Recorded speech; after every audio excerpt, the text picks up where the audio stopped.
യുദ്ധം എന്ന് അവസാനിക്കുമെന്നതാണ് ലോകരാജ്യങ്ങൾക്ക് അറിയേണ്ടത്. കാരണം യുദ്ധത്തിൻ്റെ കെടുതികൾ വളരെ ഭയാനകമാണ്. നേരിട്ടും അല്ലാതെയും ലോകരാജ്യങ്ങൾ എല്ലാ രീതിയിലും അതിൻ്റെ ദുരിതം അനുഭവിക്കും. ഊർജ്ജ മേഖലയിൽ നമുക്കുണ്ടാകുന്ന ബുദ്ധിമുട്ടുകൾ നമുക്കറിയാം. ഇപ്പോൾ ഇറാനുമായി ബന്ധപ്പെട്ട വിഷയത്തിൽ അമേരിക്ക പറഞ്ഞിരിക്കുന്നത് ഞങ്ങൾ 10 ദിവസത്തേക്ക് വെടിനിർത്തൽ കൊണ്ടുവന്നിരിക്കുന്നു. അതുവരെ ഇറാൻ്റെ ഊർജ്ജ കേന്ദ്രങ്ങളെ ഒന്നും ആക്രമിക്കില്ല എന്ന് പറയുന്നു. ഇറാൻ പറഞ്ഞിരിക്കുന്നത് നിങ്ങളുടെയൊന്നും ഔദാര്യം വേണ്ട, ആക്രമിക്കാൻ ധൈര്യമുണ്ടെങ്കിൽ അത് വെല്ലുവിളിയായി സ്വീകരിക്കുന്നു. അതായത് ഇറാൻ അയയുന്ന മട്ടല്ല, കൂടുതൽ കണിശത്തോടെ പെരുമാറുന്ന ഒരു കാഴ്ചയാണ് കഴിഞ്ഞ ഏതാനും ദിവസങ്ങളായി കണ്ടുകൊണ്ടിരിക്കുന്നത്. അതിന് എന്താണ് കാരണമെന്ന് ചോദിച്ചാൽ ഉത്തരം വളരെ ലളിതമാണ്.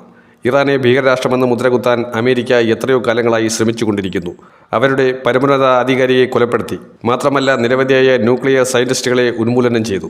ഇതൊന്നും ക്ഷമിച്ചും സഹിച്ചും പുറത്തും നിൽക്കാൻ ഇറാനെ കൊണ്ട് കഴിയില്ല. യുദ്ധത്തിന് ഒരു ഇടവേള എന്ന് പറഞ്ഞ് ഒരു മധ്യസ്ഥം വഹിക്കാൻ അമേരിക്ക വന്നാൽ അത് കേട്ടുകൊടുക്കേണ്ട കാര്യമില്ല. കാരണം എപ്പോൾ വേണമെങ്കിലും മിസൈൽ ആക്രമണം അഴിച്ചുവിടാൻ അമേരിക്ക സജ്ജരാണ് എന്നുള്ളത് വളരെ വ്യക്തമായി തന്നെ ഇറാൻ അറിയാം.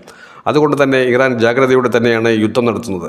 ഒരു ഡിഫെൻസീവ് മെക്കാനിസം ഇറാൻ മോൾഡ് ചെയ്തെടുത്തിട്ടുമുണ്ട്. ഇറാനെ സംബന്ധിച്ചിടത്തോളം നാശനഷ്ടങ്ങൾ ഉണ്ടായിട്ടില്ല എന്നുള്ളതല്ല, താരതമ്യേന കഴിഞ്ഞ യുദ്ധങ്ങളെക്കാളൊക്കെ നാശനഷ്ടം കുറവാണ്. കാരണം അതിനുവേണ്ടിയുള്ള സജ്ജീകരണങ്ങൾ അണിയറയിൽ നടത്തിയതിനു ശേഷമാണ് പോരാട്ടം നടത്തുന്നത്.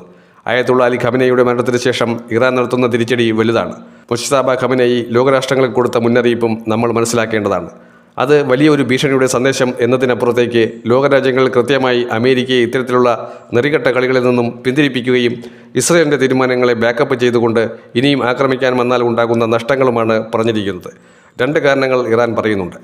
യുദ്ധം അവസാനിപ്പിക്കാൻ കഴിയാത്തത് 1, ഇറാൻ്റെ ആഭ്യന്തര വിഷയം ഊർജ്ജ ഉൽപ്പാദനവുമായി ബന്ധപ്പെട്ട കാര്യവും ആണവ സമ്പുഷ്ടീകരണവുമായി ബന്ധപ്പെട്ട കാര്യത്തിലും അമേരിക്ക ഇനിമേൽ കൈകടത്തരുത് എന്നതാണ് മറ്റൊന്ന്. ഇറാൻ്റെ ഡിഫൻസീവ് സിസ്റ്റം നിലവിൽ കാര്യക്ഷമമായി തന്നെ പ്രവർത്തിക്കുന്നുണ്ട്. ഏറ്റവും മികച്ച വ്യോമയാന പ്രതിരോധ സംവിധാനങ്ങൾ ഇറാനുണ്ട്. ഇസ്രയേലിൻ്റെ പ്രതിരോധ സംവിധാനങ്ങൾ തകർത്തുകൊണ്ടിരിക്കുകയാണ്. അതിലേക്ക് ആക്രമണം അഴിച്ചുവിടാൻ അമേരിക്ക എപ്പോഴും സജ്ജരായിരിക്കുകയാണ്. അവർ വെടിനിർത്തി ഒരു രീതിയിലും ആക്രമിക്കില്ല എന്നൊക്കെ പറയുന്നത് പച്ചക്കള്ളമാണെന്ന് കൃത്യമായി തന്നെ ഇറാൻ പറയുന്നുണ്ട്.